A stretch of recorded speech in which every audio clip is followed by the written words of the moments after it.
Mi nombre es Roberto Jiménez. Tengo 65 años y durante 20 años creí que era el peor padre del mundo. Todo cambió el día que mi hija Esperanza tocó mi puerta, con lágrimas en los ojos y las palabras que jamás pensé escuchar. Papá, perdóname, te necesito. Pero para que entiendas esta historia, tengo que llevarte al momento más doloroso de mi vida, cuando esas mismas manos, que ahora tiemblan un poco, fueron señaladas por mi propia hija mientras me gritaba: «Nunca serás un buen padre». Imagínate la escena. Una tarde de marzo de 2003, en el living de mi casa de Villa Mercedes, mi hija de 23 años me miraba con un odio que me partía el alma. Habíamos discutido porque ella quería casarse con un muchacho que yo consideraba un vago, un tipo sin oficio ni beneficio que solo sabía hacer promesas vacías. «Papá, vos no entendés nada de la vida moderna», me decía con esa voz que usaba cuando quería lastimarme.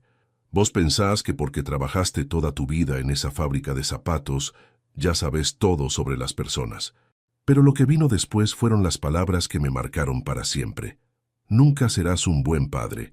Nunca entendiste lo que necesitaba. Mamá tenía razón cuando decía que eras demasiado duro». Mi María Elena había muerto 5 años antes, y Esperanza siempre la ponía como ejemplo de lo que yo no era. Esa noche, después de que se fuera dando un portazo, me quedé sentado en mi sillón preguntándome si realmente había fracasado como padre. Escucha esta historia hasta el final y decime si vos también tuviste alguna vez una pelea así con tu familia. Contame también desde qué ciudad me estás escuchando, porque esta historia que te voy a contar cambió mi vida por completo. Para entender por qué llegamos a ese momento tan terrible, tengo que contarte quién era yo antes de ser el padre que mi hija odiaba. Llegué a Villa Mercedes en el año 1975, recién casado con mi María Elena, que en paz descanse. Veníamos de un pueblito de La Rioja donde no había trabajo, solo sequía y promesas políticas que nunca se cumplían. Conseguí trabajo en la fábrica de calzados San Martín, donde hacían zapatos para toda la región. Era un trabajo duro, de sol a sol, pero honesto.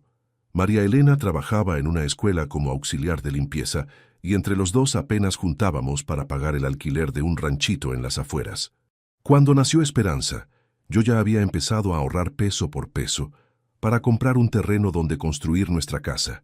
Trabajaba horas extras siempre que podía. Los sábados hacía changas como plomero en casas particulares, todo para darle a mi familia un futuro mejor. Esperanza creció viendo todo ese sacrificio. Cuando tenía 5 años, me ayudaba mezclando cemento en un balde pequeño que le compré especialmente para ella. «Papá, ¿cuándo va a estar lista nuestra casa?», me preguntaba. «Cuando seas grande, hija. Esta casa va a ser para que vivas tranquila toda la vida», le respondía yo, cargándola en los hombros mientras mirábamos los cimientos que habíamos puesto juntos. Le di la mejor educación que pude pagar. Mientras yo seguía cortando cuero en la fábrica y María Elena limpiaba aulas, Esperanza estudió en un colegio privado.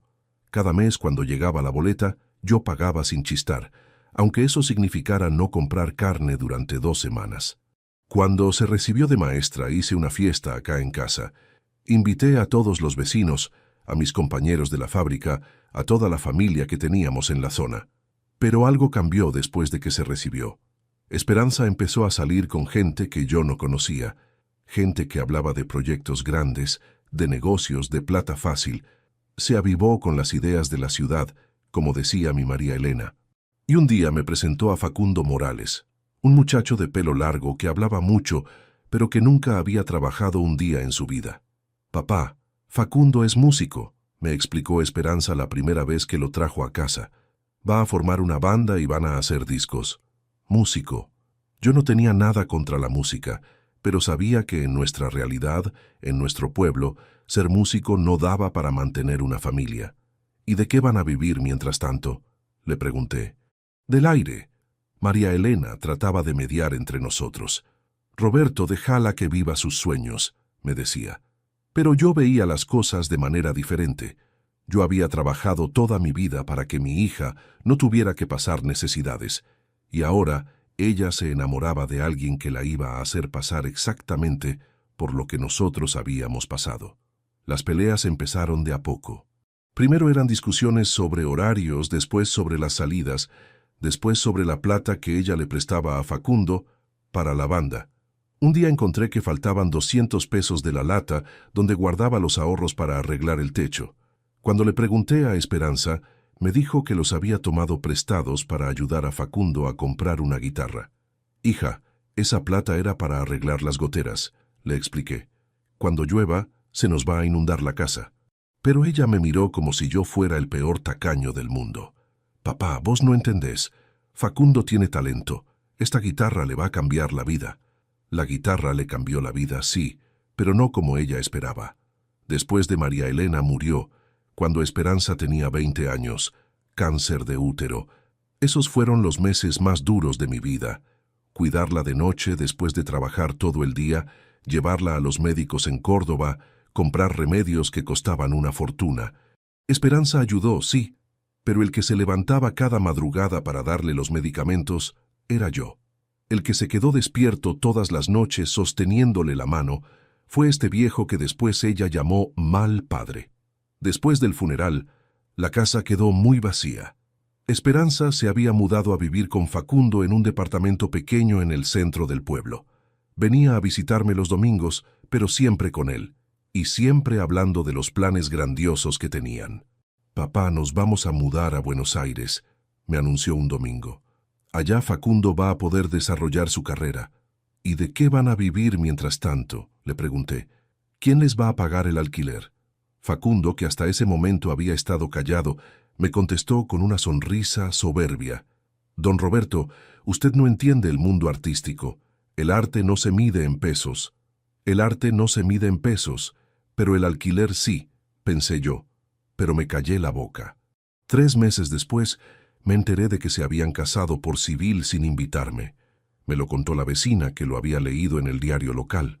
Roberto, ¿vos sabías que tu hija se casó?, me preguntó doña Carmen mientras tomábamos mate en el patio. Sentí como si me hubieran dado una patada en el estómago. Esa noche llamé a Esperanza por teléfono. Hija, ¿es verdad que te casaste? Silencio del otro lado. Sí, papá, pero fue algo muy simple. No queríamos hacer nada grande. No queríamos hacer nada grande. Como si yo hubiera sido el problema, como si mi presencia hubiera arruinado su día especial. ¿Por qué no me dijiste nada?, le pregunté. Porque sabíamos que ibas a armar un escándalo, me respondió. Porque sabíamos que no ibas a estar contento. Y ahí empezó la discusión que cambiaría todo para siempre. Yo le dije que tenía derecho a estar en el casamiento de mi única hija.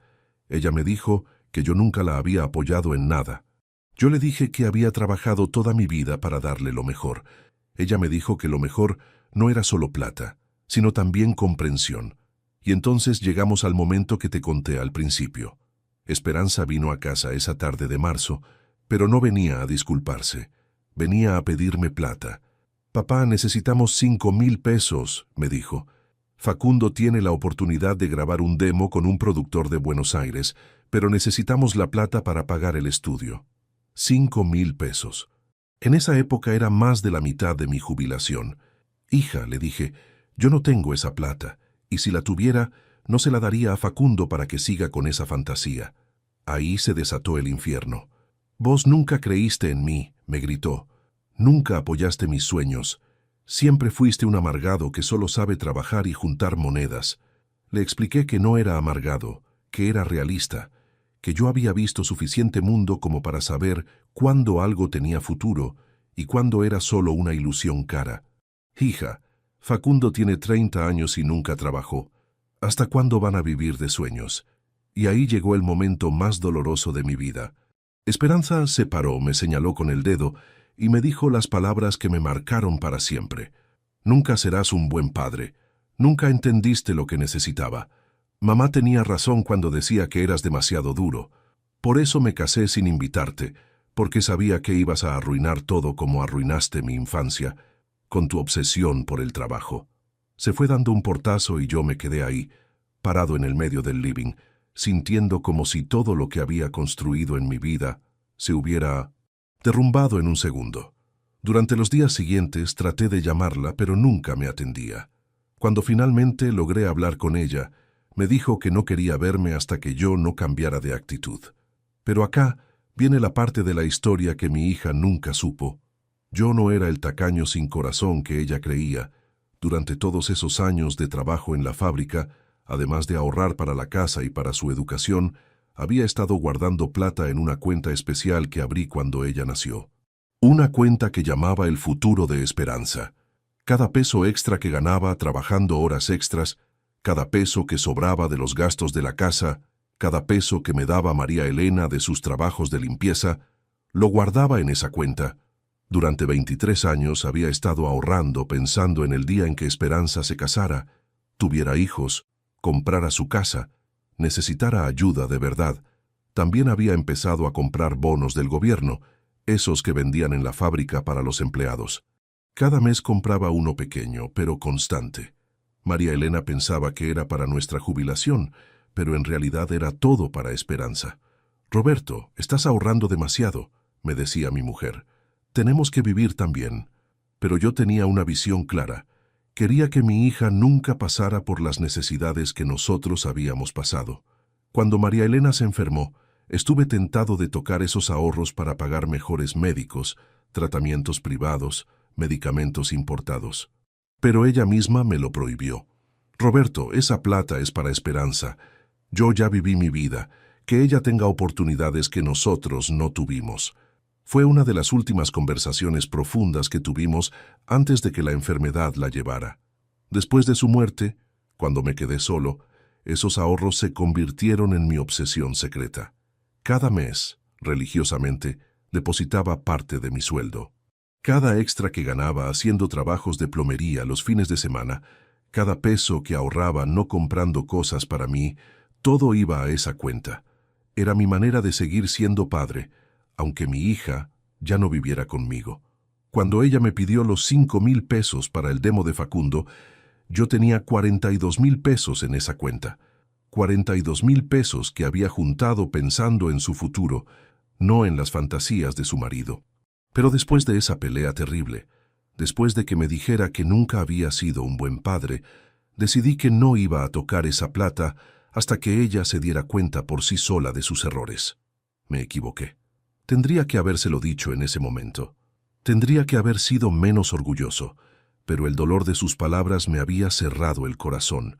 Pensé que si realmente creía que yo era un mal padre, entonces que viviera sin mí para ver la diferencia. Lo que no sabía es que esa decisión me iba a atormentar durante los próximos 20 años. Cada noche, antes de dormirme, pensaba en esa libreta de ahorros guardada en el cajón de mi mesa de luz.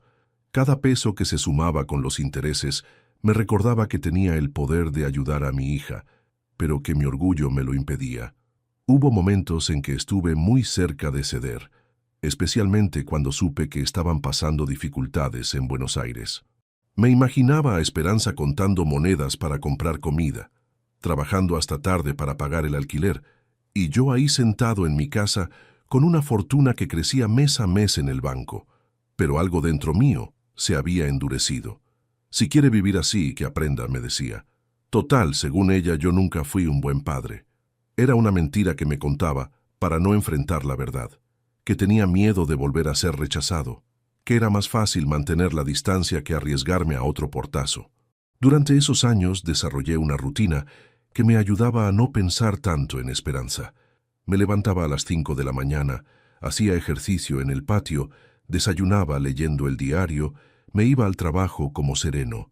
Volvía a casa, almorzaba solo, miraba televisión, cenaba algo simple y me acostaba temprano. Una vida mecánica, sin sobresaltos, pero también sin alegría. Los fines de semana eran los peores. Veía familias paseando por el centro, abuelos comprando juguetes en la juguetería, padres e hijos almorzando en los restaurantes, y yo siempre solo, siempre mirando desde afuera. Había empezado a evitar los lugares donde podía encontrarme con conocidos, porque inevitablemente me preguntaban por Esperanza, y yo tenía que inventar excusas. Pasaron los meses y Esperanza no daba señales de vida. Supe por los vecinos que se habían mudado a Buenos Aires, que Facundo había conseguido trabajo en una fábrica mientras seguía con su música los fines de semana, que vivían en una pensión en el barrio de San Telmo, que la cosa no era tan fácil como habían pensado. Lo que no sabía era el calvario que estaban viviendo realmente. Años después, cuando finalmente pudimos hablar, Esperanza me contó la verdad.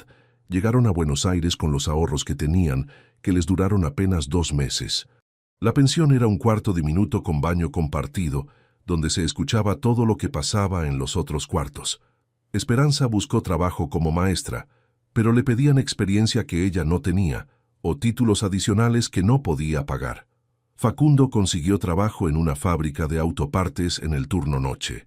Salía de la casa a las 10 de la noche y volvía a las 7 de la mañana, justo cuando Esperanza se levantaba para buscar trabajo. Prácticamente no se veían, solo se cruzaban para dormir unas horas cada uno. Los fines de semana, Facundo estaba tan cansado que apenas podía mantenerse despierto, pero igual salía con su guitarra a tocar en los bares de San Telmo. «Papá», me dijo Esperanza años después, «había días que comíamos solo mate cocido con pan». Facundo no quería que yo trabajara en cualquier cosa, porque decía que yo era maestra, que tenía que esperar algo mejor. Pero yo veía que se estaba matando trabajando y que su sueño musical no nos daba ni para comer. Finalmente, Esperanza tuvo que tragarse el orgullo y aceptar un trabajo limpiando oficinas en el centro. Era un trabajo de madrugada, de 4 a 8 de la mañana, antes de que llegaran los empleados. Limpiaba baños, vaciaba cestos, aspiraba alfombras. Llegaba a la pensión cuando Facundo se iba al trabajo, dormía unas horas y después seguía buscando trabajo de maestra. Un día, doña Carmen me trajo noticias que me partieron el corazón. «Roberto, me llamó mi sobrina que vive en Buenos Aires. Vio a tu hija trabajando en un supermercado de noche. Dice que está muy flaca, que no se la ve bien». Esperanza, mi hija que había sido maestra, trabajando en un supermercado de noche para mantener los sueños de su marido. Pero la información que me dio doña Carmen no era completa.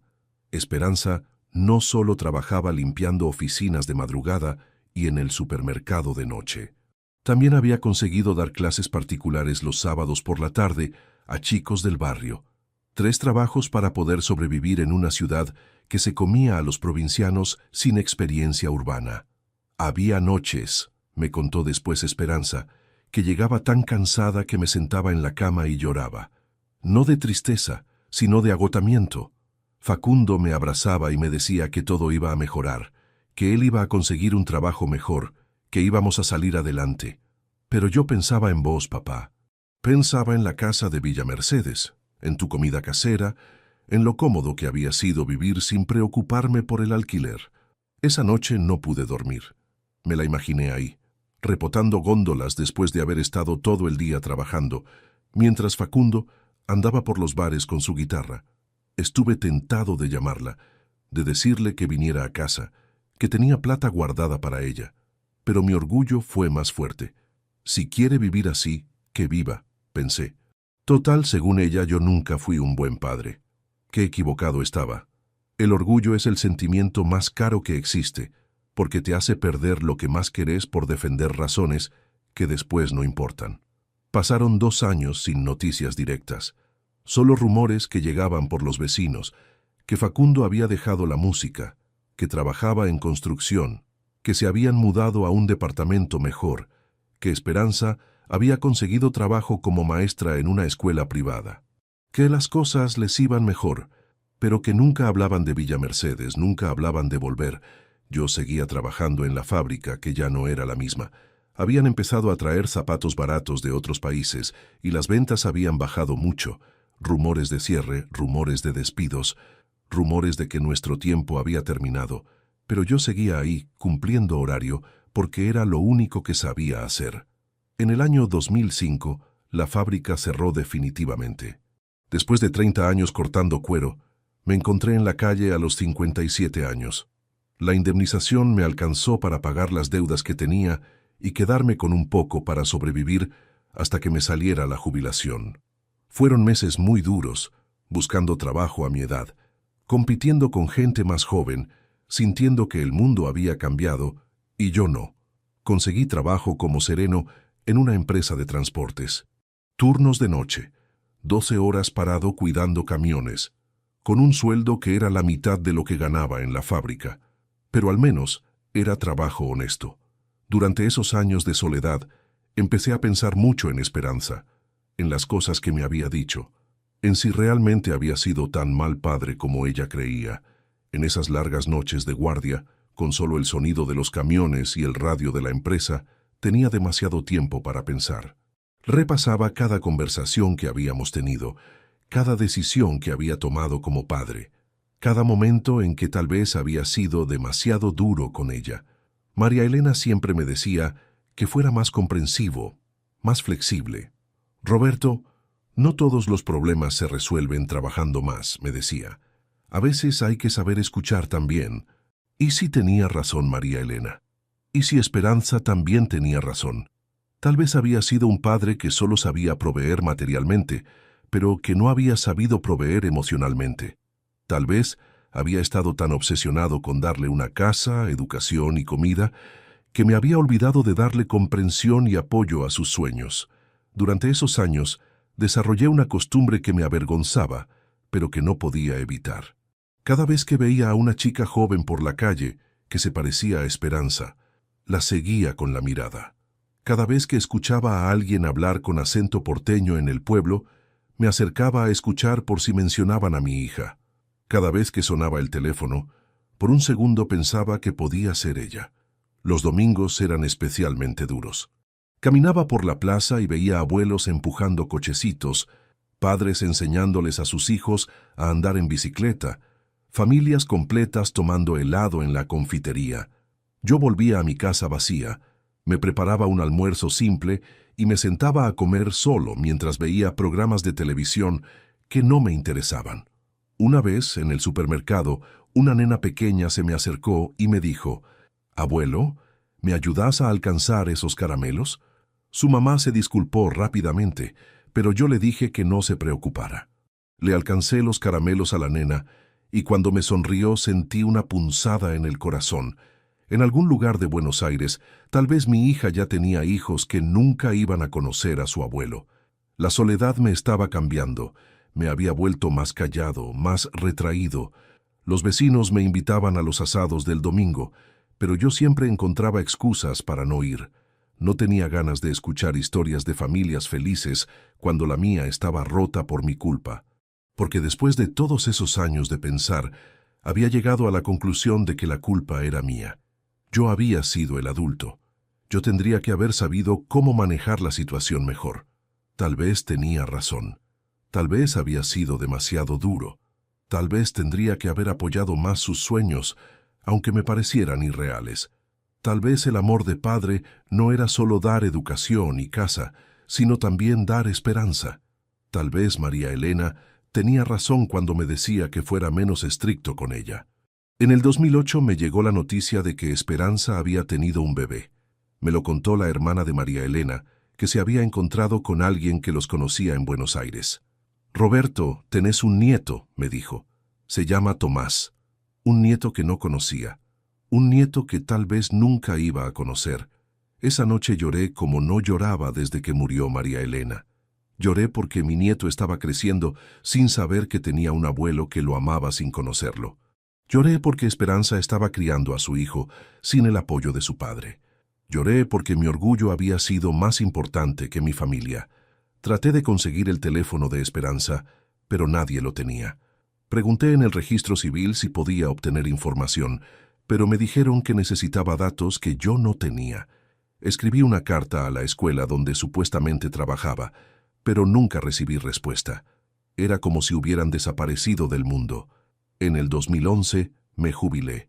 La jubilación era muy poca, pero al menos podía vivir tranquilo. Ya no tenía que trabajar de noche. Ya no tenía que estar parado 12 horas. Podía dedicar tiempo a arreglar la casa, a cuidar el jardín, a hacer las cosas que siempre había postergado por trabajar. Pero la casa se sentía muy vacía, demasiado grande para un viejo solo, demasiados recuerdos de María Elena, de Esperanza chica jugando en el patio, de los domingos en familia que ya no iban a volver. Los vecinos me invitaban a almorzar los domingos, pero yo prefería quedarme solo. No tenía ganas de explicar por qué mi hija no venía a visitarme. En el 2013, supe que Esperanza había tenido otro hijo, una nena que se llamaba Lucía, 2 nietos que no conocía, 2 nietos que crecían sin saber que en Villa Mercedes tenían un abuelo que guardaba sus fotos escolares en una caja, fotos que pedía por favor a los vecinos que conocían gente en Buenos Aires. Un día, caminando por el centro, me crucé con el hermano de Facundo. No nos conocíamos bien, pero sabía quién era. ¿Usted es el papá de Esperanza?, me preguntó. Sí, le respondí.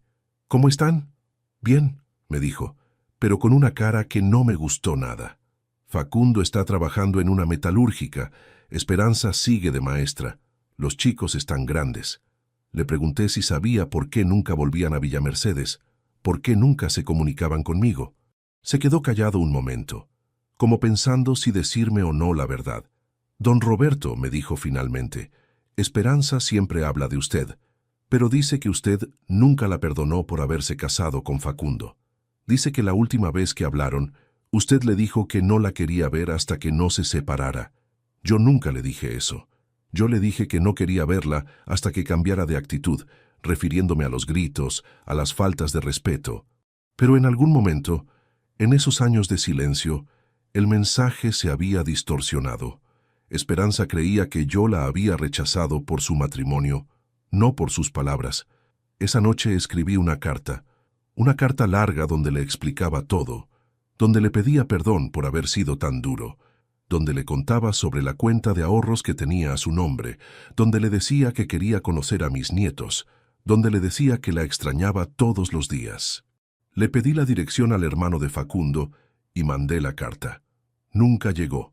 2 semanas después me devolvieron la carta con un sello que decía «Destinatario desconocido». Se habían mudado otra vez y yo había perdido mi única oportunidad de contacto. Los años siguientes fueron los más solitarios de mi vida. Veía a otros abuelos jugando con sus nietos en la plaza y sentía una envidia que me dolía en el pecho. Escuchaba a los vecinos contar anécdotas de sus familias y yo no tenía nada que contar. Mi familia existía en algún lugar de Buenos Aires, pero para mí era como si hubieran muerto. En el 2019 empecé a tener problemas de salud, presión alta, diabetes, dolores en las articulaciones. Nada grave, pero cosas que me recordaban que ya no era joven. El médico me decía que tenía que cuidarme, que tenía que hacer ejercicio, que tenía que comer mejor. Pero cuando vivís solo, cuando no tenés a quién cuidar, es difícil cuidarte a vos mismo. Una tarde, mientras barría las hojas del patio, me puse a pensar en qué iba a pasar con la casa cuando yo me muriera, con la cuenta de ahorros que seguía creciendo con los intereses, con todas las cosas de María Elena que guardaba en el ropero, con las fotos de Esperanza que tenía en cada rincón de la casa. Fui a ver a un abogado para hacer mi testamento. Le expliqué la situación. «Doctor, tengo una hija con la que no hablo hace casi 20 años. Tiene 2 hijos que no conozco. Quiero dejarles todo, pero no sé ni dónde viven». El abogado me explicó que podía hacer el testamento de todas maneras, que cuando yo muriera, ellos iban a encontrar la forma de ubicar a los herederos. Salí del estudio del abogado con una tristeza infinita. Mi última comunicación con mi hija iba a ser a través de un abogado que le iba a avisar que había muerto. Iba a enterarse de que tenía una herencia, de que su papá había estado juntando plata para ella toda la vida. Pero también se iba a enterar de que era demasiado tarde para cualquier reconciliación. Pero el destino tenía otros planes. En marzo del 2022, exactamente 19 años después de nuestra última pelea, sonó el timbre de mi casa. Era un sábado por la tarde, yo estaba viendo televisión y no esperaba a nadie. Cuando abrí la puerta, no podía creer lo que veían mis ojos. Era Esperanza. Mi Esperanza, pero con 43 años, con canas en el pelo, con arrugas en los ojos.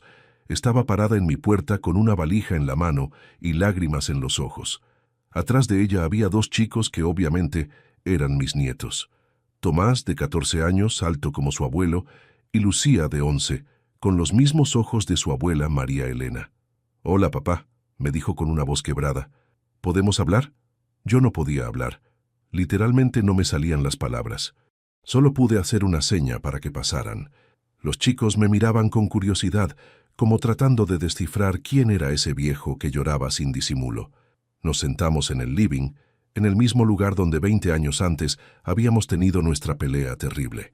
Esperanza respiró hondo y empezó a hablar. «Papá, vengo a pedirte perdón. Vengo a decirte que tenías razón en todo, que fui una hija malagradecida, que perdí 20 años de tu vida por mi orgullo estúpido». Me contó lo que había pasado todos esos años, cómo habían sufrido en Buenos Aires al principio, cómo Facundo había dejado definitivamente la música para trabajar de verdad, cómo habían luchado para salir adelante sin ayuda de nadie, cómo ella había llorado muchas noches acordándose de mí, pero sin animarse a llamar porque creía que yo la había rechazado para siempre. «Papá», me dijo, «Facundo murió hace 3 meses. Cáncer de pulmón. Antes de morir me hizo prometer que iba a venir a verte, que iba a traer a los chicos para que conocieran a su abuelo. Me dijo que él había sido muy egoísta al no dejarme hacer las paces con vos antes. Facundo había muerto. El muchacho que yo tanto había criticado, que tanto me había costado aceptar, había terminado siendo quien empujó a mi hija a volver a casa. La vida tiene esas ironías crueles que te hacen repensar todo lo que creías saber. No sabía si vos ibas a querer recibirme», siguió diciendo Esperanza. «No sabía si después de tanto tiempo ibas a poder perdonarme, pero necesitaba intentarlo. Los chicos necesitan conocer a su abuelo y yo necesito pedirte perdón por todo lo que te dije aquella tarde. Ahí no pude más. Me levanté, la abracé y lloramos juntos como no habíamos llorado nunca. 20 años de reproches, 20 años de silencio. 20 años de amor guardado saliendo todo junto en ese abrazo». Los chicos nos miraban sin entender mucho, pero Tomás se acercó y me dijo, «Abuelo, mamá siempre nos hablaba de vos. Siempre decía que tenías el corazón más grande del mundo, pero que eran muy orgullosos los dos para hacer las paces». Lucía, más tímida, me preguntó, «¿Es verdad que vos construiste esta casa con tus propias manos?» Esa noche cenamos juntos en la mesa de la cocina. La misma mesa donde María Elena había servido miles de comidas, donde Esperanza había hecho la tarea del colegio, donde yo había leído el diario todas las mañanas durante décadas. Parecía que el tiempo no había pasado, pero al mismo tiempo todo era diferente. Al día siguiente fui al banco y saqué toda la plata de la cuenta de ahorros de Esperanza. Eran más de 120,000 pesos. 20 años de intereses habían multiplicado los ahorros originales. Cuando le entregué la libreta, Esperanza no podía creer lo que veía. «Papá, ¿vos estuviste ahorrando para mí todos estos años? Desde el día que naciste, hija, cada peso que pude, lo guardé pensando en tu futuro, en el futuro de tus hijos». Lloró otra vez, pero esta vez eran lágrimas de gratitud, no de dolor. «Papá, yo venía a pedirte perdón, no a pedirte plata. Lo sé, hija, por eso te la doy, porque finalmente viniste por las razones correctas». Esperanza y los chicos se quedaron conmigo 2 semanas. 2 semanas donde recuperamos 20 años de conversaciones pendientes. Les mostré todas las fotos que había guardado de cuando ella era chica. Les conté anécdotas de María Elena que los chicos no conocían. Les enseñé a Tomás a arreglar cosas de la casa, como yo le había enseñado a su madre. Le enseñé a Lucía a hacer el guiso que más le gustaba a Esperanza cuando era chica. Pero lo más importante de todo es que pudimos hablar de aquella pelea terrible. «Papá», me dijo Esperanza una noche, «yo sé que vos tenías razón sobre Facundo. Al principio era un vago que vivía de sueños, pero también sé que vos tenías razón por razones equivocadas». Le pregunté qué quería decir. «Vos no querías que me casara con él porque pensabas que no iba a poder mantenerme. Pero no pensaste que tal vez yo lo podía ayudar a él a crecer, que tal vez el amor iba a cambiar a los dos». Y eso fue lo que pasó. Facundo se hizo responsable, se hizo trabajador, se hizo buen padre, pero necesitó tiempo. Tenía razón. Yo había visto solo los defectos de Facundo, no su potencial. Había visto solo los riesgos del presente, no las posibilidades del futuro. «Pero vos también te equivocaste», le dije.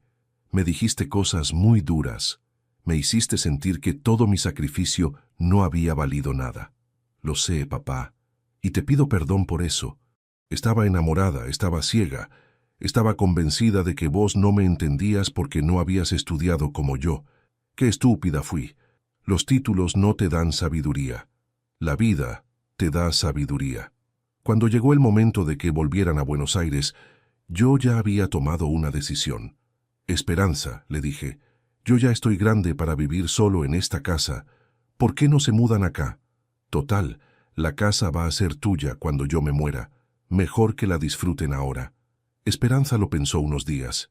Habló con los chicos, evaluaron las posibilidades de trabajo, de colegio, de vida en Villa Mercedes. Al final decidieron quedarse. Vendieron el departamento que tenían en Buenos Aires y se mudaron definitivamente a la casa donde Esperanza había nacido. Ahora, después de casi 2 años de convivencia, puedo decir que estos han sido los años más felices de mi vida. Tomás, que ya tiene 16 años, me ayuda con los arreglos de la casa como yo soñé que lo haría su madre cuando era chica. Lucía, de 13, me trae el mate todas las tardes y me cuenta todo lo que pasa en el colegio. La primera semana de convivencia fue extraña para todos. Los chicos no sabían bien cómo comportarse conmigo. Me decían don Roberto en lugar de abuelo, como si fuera un extraño que los hospedaba. Esperanza andaba en puntitas de pie, tratando de no molestar, como si fuera una invitada en su propia casa de la infancia. Pero de a poco fuimos encontrando nuestro ritmo. Tomás empezó a hacerme preguntas sobre la fábrica, sobre cómo era la vida cuando su mamá era chica, sobre las herramientas que tengo en el galpón del fondo. Abuelo, me dijo un día, ¿me enseñás a arreglar la bicicleta? Y ahí empezó nuestra relación de verdad. Lucía era más tímida, pero tenía una curiosidad enorme por todo. Abuelo, ¿esta era la pieza de mamá cuando era chica? Me preguntaba mientras miraba las fotos que tengo colgadas en el pasillo. ¿Y esta de quién es? Señalando la foto de María Elena en su vestido de novia. Es tu abuela, mi amor. Se llamaba María Elena y te hubiera amado tanto como yo te amo. Los primeros meses fueron de mucho aprendizaje para todos. Esperanza tuvo que adaptarse otra vez a la vida de pueblo después de tantos años en Buenos Aires. Los chicos tuvieron que cambiar de colegio, hacer nuevos amigos, acostumbrarse a una vida más tranquila. Yo tuve que aprender a convivir después de tantos años de soledad. No todo fue fácil. Hubo discusiones sobre horarios, sobre tareas de la casa, sobre límites con los chicos. Esperanza quería que yo fuera el abuelo consentidor que les diera todo, pero yo seguía siendo el mismo hombre responsable que había criado a su madre. Papá me decía cuando yo les ponía reglas a los chicos, «Déjalos que disfruten». «Esperanza», le respondía, «disfrutar no significa hacer cualquier cosa». Pero estas discusiones eran diferentes a las de antes. Ahora hablábamos, no gritábamos. Ahora buscábamos soluciones, no ganadores y perdedores. Los años nos habían enseñado que perder el tiempo peleando era lo más tonto que se podía hacer. Esperanza consiguió trabajo como directora en la escuela donde había trabajado María Elena. Es como si la vida hubiera cerrado un círculo perfecto. Todas las mañanas desayunamos juntos. Todos los domingos almorzamos en familia. Los vecinos que me habían visto solo durante tantos años, ahora me ven acompañado y feliz. El mes pasado, Tomás me dijo algo que me llegó al alma. «Abuelo, mamá me contó que ustedes estuvieron peleados mucho tiempo, pero yo no entiendo por qué, si ustedes se aman tanto». Y tiene razón. Todo ese tiempo perdido fue por orgullo, por malos entendidos, por no saber pedir perdón a tiempo. Esperanza y yo hablamos mucho sobre aquellos años de silencio, sobre las oportunidades perdidas, sobre las palabras que tendríamos que haber dicho, sobre el tiempo que no va a volver. Pero también hablamos sobre la importancia de este presente, sobre la bendición de habernos encontrado antes de que fuera demasiado tarde. «Papá», me dijo hace poco, «yo sé que perdimos 20 años, pero tenemos que pensar en los años que nos quedan. Tenemos que aprovechar cada día». Y eso es lo que estamos haciendo. Aprovechando cada conversación, cada mate compartido, cada domingo en familia. A veces cuando veo a mis nietos jugando en el mismo patio donde jugó su madre, cuando veo a Esperanza cocinando en la misma cocina donde cocinaba María Elena, siento que todo lo que pasó tenía que pasar, que tal vez necesitábamos esos años de separación para valorar lo que tenemos ahora. No digo que estuvo bien. No digo que no me arrepiento de no haber sido menos orgulloso, de no haber buscado la manera de comunicarme antes, pero digo que todo tiene un propósito, que la vida a veces nos separa para que aprendamos a valorarnos. Los domingos vienen mis vecinos a almorzar. Don Carlos, doña Carmen, la familia de al lado, todos dicen lo mismo. Roberto, qué contento se te ve ahora que está la familia. Y es verdad, la casa está llena de vida otra vez. Hay ruido de chicos, olor a comida casera, conversaciones en la mesa, discusiones por el control remoto. Esperanza retomó algunas tradiciones familiares que habíamos perdido. Los domingos hace el guiso de lentejas que le enseñó María Elena. Los sábados limpiamos la casa todos juntos escuchando música. Los viernes por la noche vemos películas en familia. Cosas simples, pero que llenan el corazón. También empezamos tradiciones nuevas. Todos los meses vamos a visitar la tumba de María Elena y de Facundo. Les llevamos flores, les contamos las novedades de la familia. Tomás le habla a su papá de los planes que tiene para el futuro. Lucía le cuenta a su abuela sobre el colegio. Yo le pido perdón a María Elena por haber tardado tanto en hacer las paces con nuestra hija. Una tarde, mientras estábamos en el cementerio, Esperanza me hizo una pregunta que me dolió y me sanó al mismo tiempo. Papá, ¿crees que mamá estaría orgullosa de cómo terminó todo esto? Me quedé pensando un largo rato antes de responder. Hija, le dije finalmente, tu mamá estaría orgullosa de que finalmente hayamos aprendido a escucharnos, pero creo que estaría triste por todo el tiempo que perdimos. María Elena siempre había sido la mediadora en nuestra familia, la que traducía mis silencios para Esperanza cuando era chica, la que me explicaba las cosas que mi hija necesitaba que yo no sabía darle. Roberto, me decía cuando Esperanza era adolescente y teníamos roces, no le hables como si fuera tu empleado. Es tu hija. Necesita que le expliques las cosas con amor, no con órdenes. Si María Elena hubiera vivido, tal vez nada de esto habría pasado. Ella habría sabido cómo manejar el tema de Facundo. Ella habría encontrado la manera de que yo aceptara las decisiones de Esperanza sin que nos peleáramos. Ella habría sido el puente entre dos personas testarudas que se amaban pero no sabían demostrárselo. Mamá nos habría obligado a hablar antes, me dijo Esperanza esa tarde en el cementerio. Nos habría sentado en la mesa de la cocina y no nos habría dejado levantar hasta que nos pidiéramos perdón. Y tenía razón. María Elena no toleraba los silencios largos, no permitía que el orgullo fuera más importante que el amor. Después de esa conversación en el cementerio, Esperanza y yo empezamos a hacer algo que nunca habíamos hecho antes, hablar de nuestros errores sin defendernos. Papá, me dijo una noche después de cenar, yo sé que fui muy cruel contigo cuando me casé. No tenía derecho a casarme sin invitarte. No tenía derecho a decirte que no eras buen padre. Y yo no tenía derecho a ser tan inflexible con Facundo, le respondí. Tendría que haber tratado de conocerlo mejor antes de juzgarlo. Tendría que haber confiado más en tu criterio. Esas conversaciones nocturnas, después de que los chicos se iban a dormir, se convirtieron en nuestra manera de sanar las heridas viejas. Una noche, Esperanza me preguntó algo que me partió el corazón. Papá, ¿vos llegaste a odiarme durante esos 20 años? La pregunta me pegó como una bofetada. Hija, le dije, nunca te odié, ni un solo día. Lo que pasó es que me dolía tanto no tenerte cerca, que prefería fingir que estaba enojado antes que admitir que te extrañaba. Yo también te extrañaba, me confesó. Cada vez que los chicos me preguntaban por qué no tenían abuelo, yo inventaba excusas. Les decía que vivías muy lejos, que estabas enfermo, que no podías viajar, pero la verdad es que tenía miedo de que me rechazaras otra vez. Ahí entendí que los dos habíamos estado presos del mismo miedo, el miedo al rechazo. Y vos que me escuchaste hasta acá, vos que me acompañaste en esta historia de orgullo, perdón y reconciliación, quiero que sepas algo importante. Si tenés alguna pelea pendiente con tu familia, si hay palabras que no dijiste, si hay perdones que no pediste, no esperes 20 años como esperé yo.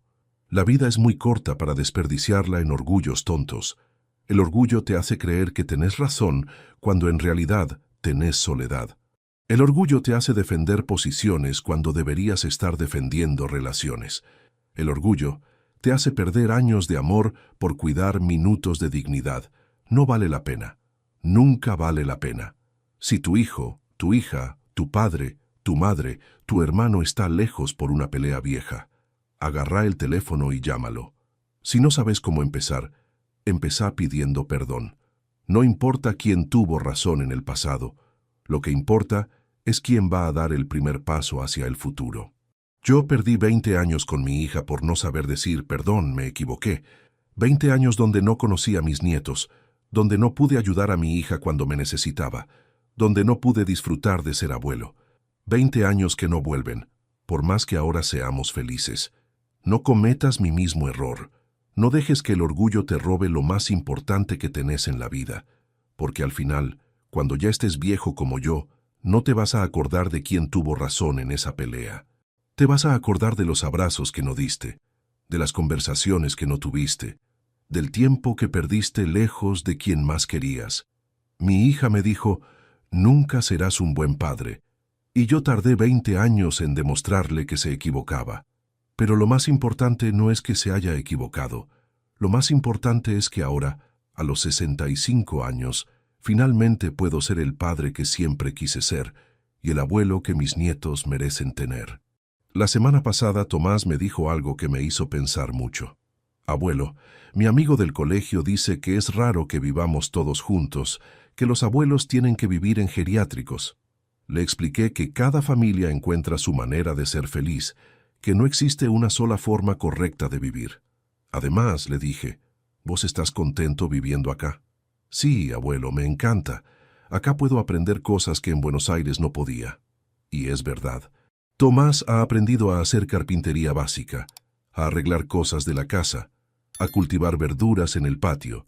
Lucía ha aprendido a cocinar recetas familiares, a coser botones, a cuidar las plantas. Cosas simples que tal vez no aprendan en el colegio, pero que los van a ayudar toda la vida. Esperanza me dice que los chicos hablan con orgullo de su abuelo en el colegio, que cuando la maestra pregunta sobre las familias, ellos cuentan que viven con su abuelo, que les enseña cosas y que los cuida.